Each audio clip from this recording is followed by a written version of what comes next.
Diputatuen kongresuak PP, Vox, Junts eta UPN alderdi eskuindar eta ultraeskuindarren kontrako 178 botoekin eta aldeko 171 botoren aurrean indargabetu egin zuen 2026ko pentsioen igoera jasotzen duen abenduan onartutako gobernuaren errege lege dekretua.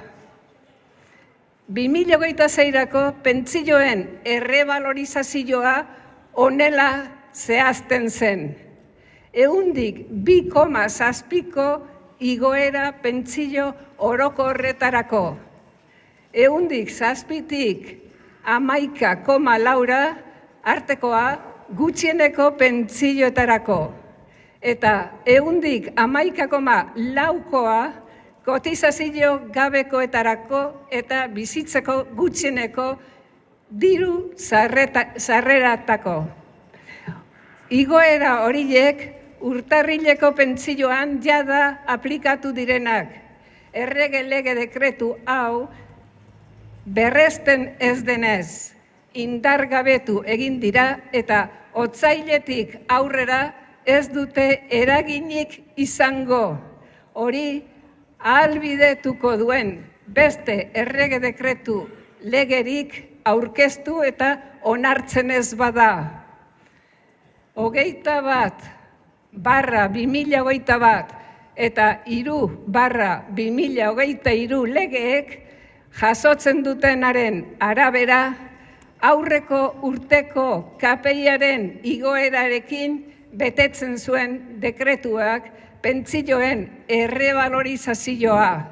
Baina ikusi ahal izan dugunez, kongresuaren bozketarekin oraindik ez dago behin betiko bermatuta eta alderdi politiko batzuentzat pentsioek truke txanpon izaten jarraitzen dute eta ez oinarrizko eskubide bat une bakoitzaren duten estrategiarako modu alderdikoian erabiltzen baitituzte. Pentsioak handitzeaz gain, errege lege dekretuak oinarrizko gizarte ezkutuaren luzapena jasotzen du. Aurreko urteetan aplikatzen ari dena neurri hauekin. Bizileku alternatibarik gabeko etxegabetzeak debekatzea etxe kalteberetan dauden pertsonentzat milaka pentsioduni eragiten die. Oinarrizko hornigaien mozketa eragoztea ura, argia, gaza, etxe kalteberetan milaka pentsioduni ere eragiten die.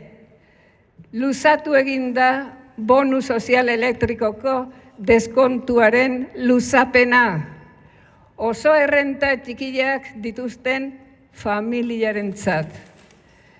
Bizitzeko gutxieneko diru sarreraren balioa handitzea. Hondamendi naturalek dana, basozuteak eta abar eragindako pertsonentzako pizgarri eta laguntza fiskalak. Neurri horiek guztiak baliogabetzea diputatuen kongresuan kontrako botoa eman dute. Alderdien erasoa da, hain zuzen pertsona behartzu eta ahulenen bizi baldintzen aurkakoa. Joan den ostegunean, hilak 29, Gasteizen, Bilbon, Iruñean eta Donostian elkarretaratzeak egin genituen. PP-ren egoitzen aurrean. Elkarretaratze horiek 1.300 pentsiodun bildu zituzten, naiz eta oso prisakoak izan. Gora Txingudiko pensionistak. Gora! Aurre